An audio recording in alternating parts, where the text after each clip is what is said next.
అందరికీ నా నమస్కారాలండి. ఆంధ్రప్రదేశ్ 2024లో టెట్ అనేది నిర్వహిస్తుంది. దానికి సంబంధించి ఇంగ్లీష్‌కి లిటరేచర్ ఏవైతే పార్ట్ ఉందో, టోటల్ పార్ట్ ఈ ప్లేలిస్ట్‌లో మీకు అందుబాటులో ఉంటుంది. చూడండి టోటల్ ఇక్కడ ఏవైతే పాఠ్యాంశాలు ఉన్నాయో అవన్నీ కూడా మీకు ఇక్కడ చక్కగా ఒక వరుసలో ఉంటాయి. టోటల్ మీరు ఏదైతే లిటరేచర్ పార్ట్ ఉంటుందో ఆ పార్ట్ మొత్తం కూడా ఇక్కడ మీకు ఇవ్వబడిందనమాట. ఇది మీకు చక్కగా ఉపయోగపడుతుంది. డిస్క్రిప్షన్లో లింక్స్ ఉంటాయి, as well as I cards and screens ద్వారా కూడా మీరు యాక్సెస్ చేయొచ్చు. చూడండి pcvinglishessay.blogspot.com ఈ బ్లాగ్ ద్వారా మీరు సులభంగా మీరు మీ టెట్ సిలబస్ని కంప్లీట్ చేయడమే కాకుండా ఈ లిటరేచర్ పార్ట్ ఏదైతే ఉందో అవన్నీ కూడా క్లియర్ చేయడానికి సులభంగా ఈ బ్లాగ్ అయితే ఉపయోగపడుతుంది మీకు. చూడండి లిటరేచర్ లెవెల్ ఏదైతే ఉందో బ్యాక్గ్రౌండ్ ఆఫ్ లిటరేచర్ నుంచి ఇక టైప్స్ కానివ్వండి, పోయమ్ టైప్స్, ఇవన్నీ కూడా లిటరీ టర్మ్స్ కానివ్వండి, టోటల్ ఇవన్నీ కూడా మీకు ఉన్నాయి. వాట్ మేక్స్ ఎ నేషన్ కూడా ఆల్రెడీ చేయడం జరిగింది, ఇక్కడ అప్డేట్ చేయలేదు. అవన్నీ కూడా తొందరలోనే అప్డేట్ చేయబడతాయి. తర్వాత మీకు ఏంటంటే డిఎస్సి మెథడాలజీ, ఈ మెథడాలజీ వచ్చేసి మీకు ఏంటంటే ఈ పర్చేస్ చేయాల్సి ఉంటుంది. చాలా తక్కువ కాస్ట్ మెయింటెనెన్స్ కోసం ఉంచబడింది, దయచేసి గమనించండి. ఆ తర్వాత డిఎస్సికి సంబంధించి కూడా మీకు ఇక్కడ టోటల్ సిలబస్ అప్డేట్ చేయబడింది. చూడండి టోటల్ సిలబస్ అంతా కవర్ చేసేయడం జరిగింది. వాట్ మేక్స్ ఎ నేషన్ కూడా కంప్లీట్ అయిపోయింది, ఇక్కడ మాత్రం అప్డేట్ చేయలేదు. దయచేసి ఆ విషయాన్ని గుర్తుపెట్టుకోండి. ఇప్పుడు మనం ఏం చేస్తున్నాం అంటే లిటరేచర్కి సంబంధించిన మార్క్ టెస్ట్ ఏదైతే ఇచ్చారో దాని యొక్క ప్రశ్నల్ని మరియు సమాధానాల్ని మనం ఇప్పుడు చూడబోతున్నాం.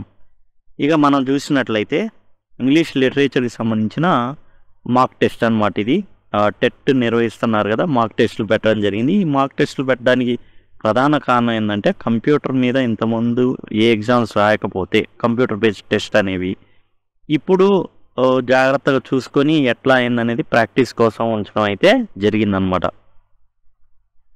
The central theme of 12th night is, మనకి 12th నైట్ అనేది ఉంది, షేక్స్పియర్ గారు రాసింది. రివెంజా, మ్యాడ్నెసా, లవ్ అండ్ మిస్టేకెన్ ఐడెంటిటీయా, బిట్రేయలా. 12th నైట్ కనుక చూసినట్లయితే సెంట్రల్ థీమ్ వచ్చేసి లవ్, ప్రేమ అండ్ మిస్టేకెన్ ఐడెంటిటీ. ఇదంతా ఒక ట్రయాంగిల్ లవ్ స్టోరీ లాగా ఉంటుందన్నమాట. ఎలా అంటే లవ్ అండ్ మిస్టేకెన్ ఐడెంటిటీస్ చూడండి, వయోలా ఎట్లా అబ్బాయిలాగా తాను వస్త్రధారణ చేసుకుంటుంది. ఈ వస్త్రధారణ చేసుకున్న అమ్మాయి సిజారియో, ఇతని పేరు అంటే వయోలానే పేరు మార్చుకుంది, అబ్బాయిగా మారిపోయింది. సిజారియో పేరు పెట్టుకొని డ్యూక్ ఓర్సినోని ప్రేమిస్తుంది. ఓర్సినో ఒలీవియాతో ప్రేమలో ఉంటాడు. ఒలీవియా మళ్ళీ సిజారియోతో ప్రేమలో ఉంటుంది. అంటే ఇక్కడ చూస్తే సిజారియో అంటే ఎట్లా ఉంటుందంటే సిజారియో, డ్యూక్ ఓర్సినో, మరలా ఇక్కడ వచ్చేసి ఒలీవియా. ఈ విధంగా మరలా ఇక్కడ నుంచి ప్రేమ, ఇక్కడ ప్రేమ, ఇట్లా ప్రేమ. ఎందుకు జరిగింది ఇదంతా అంటే యాక్చువల్గా ఈ అమ్మాయి వయోలా అని తెలిస్తే ఇది ఉండదు. అంతా ఏంటంటే మిస్టేకెన్ ఐడెంటిటీ. ఇక సిజారియో డ్యూక్ ఓర్సినోని ప్రేమిస్తుంటాడు. యాక్చువల్గా ఇక్కడ సిజారియో అబ్బాయి, ఇక్కడ అబ్బాయి ప్రేమ ఏంది, నవ్వు వచ్చిద్ది అనమాట చూసేవాళ్ళకి. ఆ తర్వాత ఇక్కడ మనం చూసినట్లయితే ఇక్కడ ఎవరైతే ఓర్సినో ప్రేమించిన అమ్మాయి మరలా ఈ అమ్మాయిని ప్రేమించడం, అమ్మాయి ప్రేమ ఏంటి, అంతా కూడా లవ్ అండ్ మిస్టేకెన్ ఐడెంటిటీ అనేది ఉంటుందన్నమాట. టోటల్గా ఇదండి. ఇక్కడ ఏంటంటే వయోలా అతని బ్రదర్ ఇద్దరు కూడా ట్విన్స్ ఒకేలాగా ఉంటారు. వాళ్ళు షిప్ రేక్ వల్ల మొత్తానికి దారి తప్పుతారు, మొత్తానికి ఇద్దరు కూడా అక్కడికే చేరుకుంటారు. కాకపోతే ఒకళ్ళ తర్వాత ఒకళ్ళు చేరుకుంటారు. వయోలా తన రక్షణార్థం ఏం చేస్తుందంటే సిజారియోగా మార్చుకొని డ్యూక్ ఓర్సినో దగ్గర చేరుతుంది. డ్యూక్ ఓర్సినోని వయోలా ప్రేమిస్తుంది. అంటే సిజారియో రూపంలో ఉన్న viola ఓర్సినోని Premisthe ఓర్సినో ఒలీవియాని ప్రేమిస్తుంటాడు. And Olivia intern viola అంటే సిజారియో రూపంలో ఉన్న వయోలా అంటే చుట్టూ తిరిగి ఆడ మనం చూస్తే ఇద్దరు అబ్బాయిల ప్రేమ, ఇద్దరు అమ్మాయిల ప్రేమ లాగా ఏదో కన్ఫ్యూజన్గా ఉంటుంది. సో మిస్టేకెన్ ఐడెంటిటీస్ అనమాట. లవ్ అండ్ మిస్టేకెన్ ఐడెంటిటీ మీద 12th నైట్ ఉంటుంది. In phrase all hands on deck, all hands on deck. Deck అంటే ఏంటంటే యాక్చువల్గా మనకి పడవ ఉంటుంది కదండి, పడవను ఓ ప్రదేశం అనమాట. ఆల్ హ్యాండ్స్ అంటే అన్ని చేతులు అనేసి అర్థం. ఇప్పుడు ఫిగర్ ఆఫ్ స్పీచ్ అలంకారం ఏంటి, సైనిక్ డోకి, అలంకారం సైనిక్ డోకి. ఐరనీ ఎందుకు కాదంటే వ్యంగ్యం ఉంటే ఐరనీ అని పెడతాం. అల్లిటరేషన్ అంటే అనుప్రాస అలంకారం అంటారు కదా, అది. అపోస్ట్రఫీ అంటే ఇది ఒక ప్రత్యేకమైన ఓ దేవుడా అని పిలుస్తుంటా ఓ అని, అది అపాస్ట్రఫీ కింద వస్తుంది అనమాట. ఆల్ హ్యాండ్స్ అంటే సైనిక్ డోకి ఎందుకు అయింది అసలు ఏంటంటే, ఇక్కడ హ్యాండ్ అంటే మ్యాన్ అని అర్థం, లేకపోతే హ్యూమన్స్ అని అర్థం. ఒక చిన్న భాగాన్ని చూపించి పూర్తిగా కవర్ చేయడాన్ని సైనిక్ డోకి అంటారు. ఇక్కడ ఏంటంటే the word hands is used to refer to sailors అనే షిప్. ఎవరైతే సెయిలర్స్ ఉన్నారో షిప్ మీద వాళ్ళని హ్యాండ్స్గా చెప్పడం అయితే జరిగింది. అంటే హ్యూమన్ బీయింగ్స్ని చెప్పడం జరిగింది. కొంచెం బాగుంది చెప్పి. ఐరనీ అంటే చెప్పుకున్నాం కదా, వ్యంగ్యం కాదు అది. అందరూ సెయిలర్స్ ఆ షిప్లో ఉన్నారని చెప్పడానికి all hands are on deck అన్నారు. ఎల్లిటరేషన్ అంటే ఎలా ఉంటుందంటే అనుప్రాసం. A good cook could cook as many cookies as good cook could cook cookies, ఈ విధంగా ఉంటుంది. అదే కుక్కు, కుకీసు, గుడ్డు, కుక్కు, కుడ్డు, కుక్కు, ఈ అనమాట అన్నీ అట్లానే. I saw a saw that could out saw any other saw ever saw saw ఇట్లా. A big bug bit the little beetle but the little beetle bit the big bug back. జనరల్గా tongue twisters ఉంటాయి కదా, ఇది ఎల్లిటరేషన్ అనేవి ఇలా వస్తాయండి.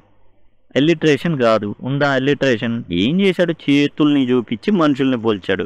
కాబట్టి ఏంటంటే దట్స్ ద థింగ్ ఎల్లిటరేషన్. అపాస్ట్రఫీ అంటే ఇలా వస్తుంది. ఓ కెప్టెన్, ఆశ్చర్యార్థకం రావచ్చు అనమాట ఈ అపాస్ట్రఫీ. ఓ అనేది కూడా వస్తుంది. ఓ హ్యాపీ డాగర్, ఇలా ఈ విధంగా రావడం. ఓ డెత్, ఓ పిలుపు ఉంటుంది అనమాట. మమ్మీ అని అరిచినట్టు డాడీ అని అరుస్తున్నారు కదా ఈ మధ్య షార్ట్స్లో, అట్లా గట్టిగా అరుస్తారనమాట అపాస్ట్రఫీలో. అంటే ప్రియురాలు చచ్చిపోయి ఉన్నది, దేవుడా అని గట్టిగా అరుస్తారనమాట, అది అపాస్ట్రఫీ. ఓకేనా, అర్థమైందని భావిస్తున్నా. Next, the following significant change occurs in prisoner's behaviour during the second half of his confinement. ఇది బెట్, యాంటన్ చెకోవ్ రాసినటువంటి బెట్ నుంచి తీసుకోవడం అయితే జరిగిందనమాట. ఇక్కడ ఏం చెప్పాడంటే second half of his confinement, ఎప్పుడైతే 15 సంవత్సరాలు ఒంటరిగా జీవిస్తున్నాడో, ఖైదు చేయబడి ఉన్నాడో, సెకండ్ హాఫ్లో ఎలాంటి మార్పు జరిగింది? ఈ బికమ్స్ విత్డ్రాన్ అండ్ సైలెంట్గా ఉండిపోయాడా? లేదు, ఏదో ఒకటి చదువుకుంటానే ఉన్నాడు. ఎలిమినేట్ చేసేసాం దీన్ని. ఈ immerses himself in language and philosophic studies, దీంట్లో కొంచెం ఉంది. ఏంటంటే లాంగ్వేజ్ చదువుతున్నాడు. 6 నుంచి 9 సంవత్సరాల మధ్యలో అతను ఏం చేస్తున్నాడంటే భాషల మీద పట్టు సాధిస్తున్నాడు. ఫిలాసఫీ స్టడీస్ అవన్నీ కూడా చేస్తున్నాడు. తర్వాత థియాలజీ చదువుతున్నాడు సెకండ్ హాఫ్ ఆఫ్లో. కాబట్టి ఇది నిజం. ఈ begins to exhibit science of depression ఎప్పుడు స్టార్టింగ్లో చూపించాడు, తర్వాత చూపిలా. సెకండ్ హాఫ్లో జోష్గా తన సమయాన్ని ఎలా అయినా సద్వినియోగం చేసుకోవాలని ట్రై చేశాడు. ఈ demands to be release early from his confinement, అది కూడా తప్పు. చివరిలో తప్ప, ఇంకా 12 కొడుతుందన్నగా కొన్ని గంటల ముందు రిటైర్ అయ్యాడే కానీ అసలు అతను రిలీజ్ చేయాలని ఎప్పుడు అడగల. అతని చేతిలో ఉంటుంది అది. నన్ను రిలీజ్ చేయంటే అప్పుడప్పుడు చేసి దండం పెట్టి మరీ రిలీజ్ చేసుకుంటాడు. ఎందుకంటే అంత డబ్బులు ఇవ్వాల్సిన అవసరం ఏముంది. కాబట్టి సెకండ్ది రైట్ ఆన్సర్ అవుతుంది. Immerses himself in language and philosophy studies. The significance of the word seal in the title of poem a slumber did my spirit seal. ఇందులో సీల్ అంటే ఏంది?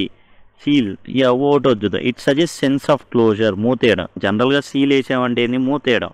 ఫైనాలిటీ అంటే ఇక ఎండ్ అనమాట, డెడ్ ఎండ్ అది. It implies A protective barrier around the spirit. Protective barrier కాదు, ఇక్కడ closure అయిపోయింది, చనిపోవడం జరిగింది, ఇతను కూడా మృతుల్లాగా ఫీల్ అవుతున్నాడు. కాబట్టి ఇదేదో ప్రొటెక్టివ్ బ్యారియర్ కాదు, ఇమ్మోరాలిటీ. చనిపోయాడంటే ఇమ్మోరాలిటీ ఏముంది? ఇంకా ఇమ్మోరాలిటీ అంటే చావే లేదని, చనిపోయిందని చెప్తున్నాడు కదా. It represents speaker's authority over the spirit, ఆత్మల్ని. అదేమన్నా దయ్యాల ప్రపంచం, అదేం కాదు. పోయం అది కాదు, దయ్యాలకు సంబంధించింది కాదు. స్పిరిట్లు, చేతబడులు ఏం లేవు అక్కడ. ఆ పాపం చనిపోయిందని బాధపడుతున్నాడు, భూమిలో మట్టిలో కలిసిపోయింది అయ్యా అని. కాబట్టి 1 is the right answer. 5th అండి, వాట్ మేక్స్ ఏ నేషన్? దేశాన్ని నిర్మించేది ఏంటి? Rajagopalachari argues again in terms of లీడర్షిప్కి సంబంధించి దీనికి వ్యతిరేకంగా ఆయన ఆర్గ్యూ చేశాడు. Vision and foresight. లీడర్షిప్ ఏముండాలి? దూరదృష్టి ఉండాలి. అందుకని యూనివర్సిటీలు కట్టాలన్నాడు అండ్ భావితరాలని రెడీ చేస్తున్నాడు. విజన్ అండ్ ఫోర్సైట్ అనేది ఉంది కాబట్టి ఓకే ఫర్గానే మాట్లాడతాడు. సప్రెషన్ ఆఫ్ డిసెంట్ అంటే అసమ్మతి. ఎవడైనా ఎదురు మాట్లాడితే వాడిని తొక్కేయండిరా, అసలు అది మాట్లాడను కూడా మాట్లాడాల, తప్పండి ఇది. Priority welfare of the people. అవును, పీపుల్ వెల్ఫేర్ ఆయన కోరుకున్నాడు. ప్రతి ఇంట్లో లీడర్ ఉండాలి, ఆ లీడర్ తల్లి ఉండాలి అనేసి చెప్పడం అయితే జరిగింది. Upholding principles of justice and equality, ఇది కూడా ఓకే. లీడర్షిప్కి జనరల్ కామన్ సెన్స్ అండి. ఎవడైనా లీడర్షిప్ వీటికి ఏంటంటే ఫర్గా ఉంటాడు. ఆర్గ్యూ అగేన్స్ట్ దీనికి ఒక్కదానికి అంటే second the right answer. Next, shall I compare the to A summers day figure of speech. ఇది షేక్స్పియర్ సానెట్లో నుంచి తీసుకోవడం జరిగిందండి. Similia, మెటఫరా, అపాస్ట్రోఫా, personification. చూడండి ఇక్కడ మనం చూసుకున్నట్లయితే కంపేర్ ది సిమిలి ఎలా ఉంటుందంటే అండి లైక్, యాజ్ అనేవి వస్తాయండి దీంట్లో. సిమిలి అయితే లైక్ అని కానీ యాజ్ అని కానీ రావడం అయితే జరుగుతుంది. ఈ సెంటెన్స్లో ఉన్నాయా?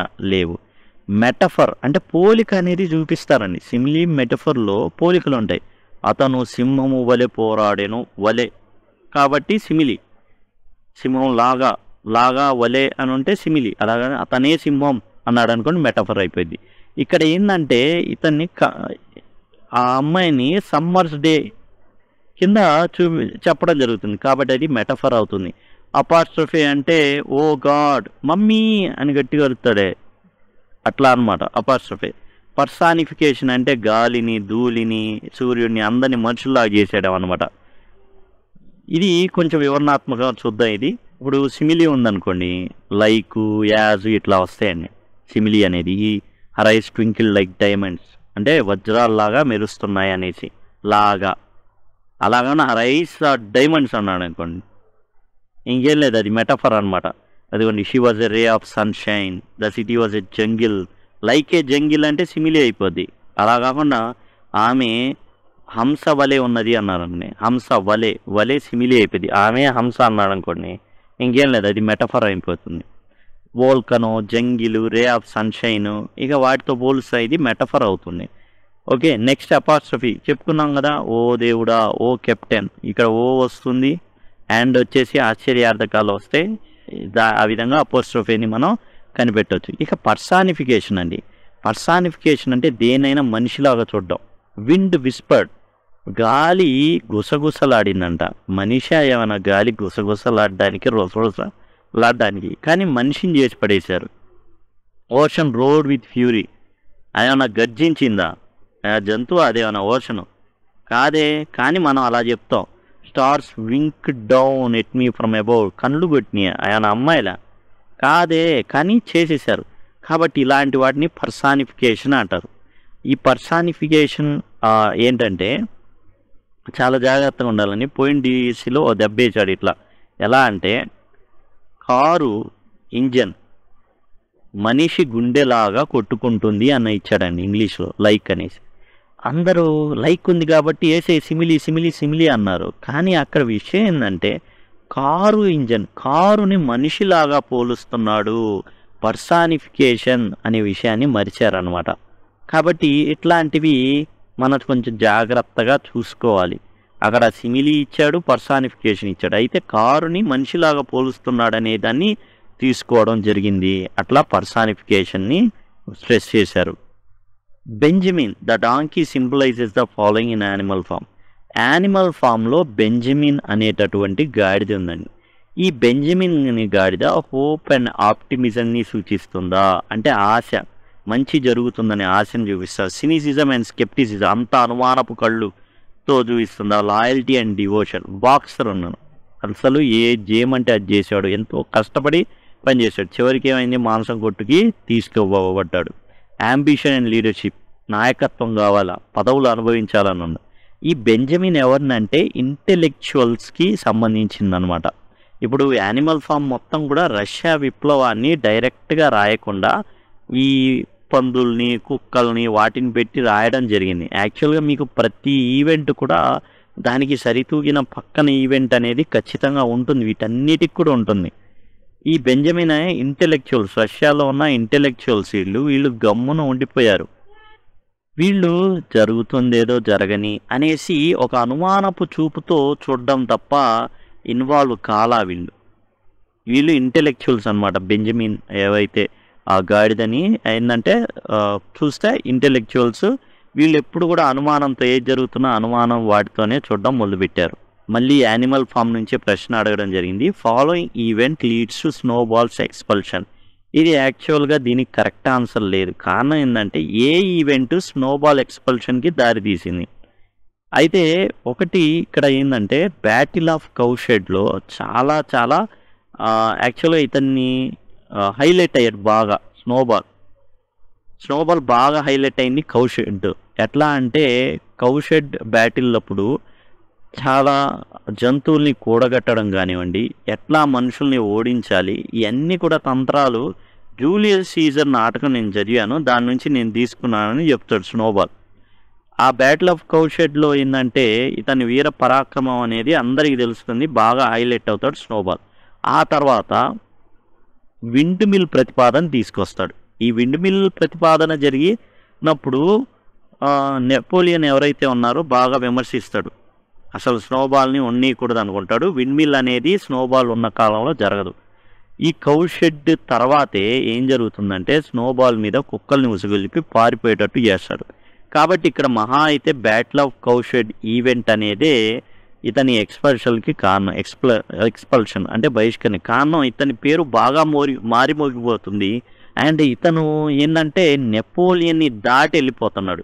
ఇతను విండ్ మిల్ కానీ పెట్టి ఇతను గనక చేస్తే అన్నీ జనాల్లో పశువుల్లో స్నోబాల్ అనే పంది బాగా ఫేమస్ అయిపోతుంది. అది అవ్వకూడదు. కాబట్టి దాన్ని ఎట్లాగైనా సరే కుక్కల్ని పెట్టించి తరిమేస్తాడు అనమాట.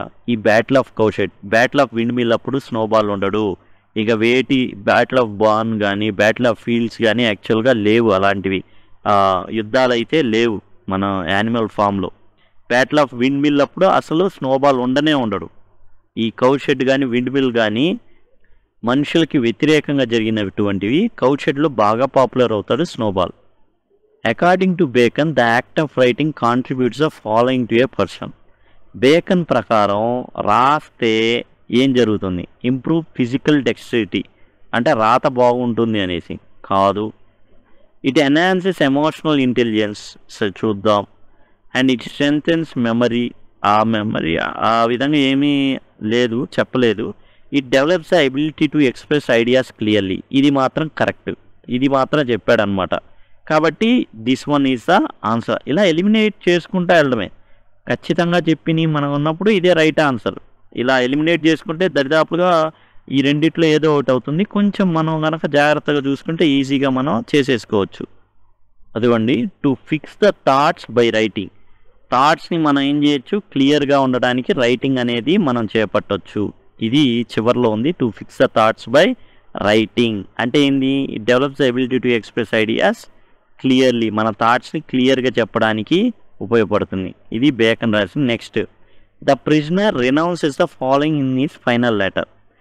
ఈ బెట్ ఏదైతే యాంటన్ చెకవ్ రాయడం జరిగిందో చివరిలో లెటర్ రాస్తాడు. యాక్చువల్గా బ్యాంకర్ చంపేద్దాం అనుకుంటాడు. చంపేద్దామని వెళ్తే లెటర్ ఉంటుంది. సరే ఏంది వీడు ఏం చెప్పాలనుకుంటున్నాడు చూద్దాం అనేసి లెటర్ తీస్తాడు. తీయంగానే అక్కడ యాక్చువల్గా ఏంటంటే మెయిన్ రినౌన్స్ అంటే త్యజించేది ఏంటంటే అతను డబ్బుని పూర్తిగా నో అని చెప్పుకొని ఏం చేస్తాడు? కొన్ని గంటల ముందే విడిచిపెట్టి వెళ్ళిపోతాడు. ఎప్పుడు వెళ్ళాడు అనేది తెలియదు, కానీ ముందుగానే వెళ్ళిపోవడం జరుగుతుంది. వాచ్మెన్ బ్యాంకర్కి రిపోర్ట్ చేస్తాడు, అదిగో లాయర్ లేడు. ఎవరు ఈ ప్రిజనర్ అంటే లాయరు. ఏం వదిలేసుకున్నాడు చివరికంటే? సంపదని వదిలేసుకున్నాడు, చీకొట్టాడు. Harper Lee uses the following narrative technique to tell the story to kill a mockingbird. To kill a మాకింగ్ బర్డ్లో ఎలాంటి నేరేటివ్ టెక్నిక్ని వాడారు? నేరేటివ్ టెక్నిక్ అంటే ఫస్ట్ పర్సన్ నేరేషనా, సెకండ్ పర్సన్ నేరేషనా, థర్డ్ పర్సన్ నేరేషనా, లేకపోతే థర్డ్ పర్సన్ ఓమ్నిసియంటా? అంటే థర్డ్ పర్సన్ ఓమ్నిసియంట్ అంటే ఎక్కడున్నా అతనే ఉండి మొత్తం సర్వం చూస్తున్నట్టు చెప్తుంటాడు అనమాట. ఇక్కడ థర్డ్ పర్సన్ లిమిటెడ్ అంటే ఇలా జరిగి ఉండొచ్చేమో, అలా జరిగి ఉండొచ్చేమో, ఈ విధంగా ఉంటుంది. ఇక్కడ ఫస్ట్ పర్సన్ నేరేషన్లో జరిగింది. స్కౌట్ ఎవరైతే ఉన్నారో జీన్ లూయి ఫించ్ ఆ అమ్మాయి ఫస్ట్ పర్సన్ నేరేషన్లో చెప్పడం జరుగుతుంది. యాక్చువల్గా ఈ స్కౌట్ ఎవరంటే ఎవరో కాదు, హార్పర్ లీ. ఇక ఇందులో కథలో 6 ఏళ్ల పాపలాగా తాను కథ చెప్పడం మొదలు పెడుతుంది ఫస్ట్ పర్సన్ నేరేటివ్ టెక్నిక్ ద్వారా. తర్వాత in the theatrical performance choreography primarily focuses on. Choreography అనేది దేనికి సంబంధించింది? అందరికీ తెలిసిందే, movement and dance sequences. Choreographer అని మనకి ముందే ఈ సినిమాల్లో మనకి వేస్తూనే ఉన్నాయి. Choreographer Lawrence, Prabhudeva. Movement and dance sequence, character development కాదు, స్టేజ్ లైటింగ్ కాదు, డైలాగ్ డెలివరీ కాదు. కొరియోగ్రఫీ అంటే movement and dance sequences. And మీరు ఈ విధంగా చక్కగా ఒక ఐడియా ఫామ్ చేసుకోవాలి అంటే pcvinglishessay.blogspot.com చాలా చక్కగా ఉపయోగపడుతుంది మీకు. మీరు కనుక సీరియస్ ప్రిపరేషన్ కొనసాగించాలనుకుంటే pcvinglishessay.blogspot.com బాగా ఉపయోగపడుతుంది.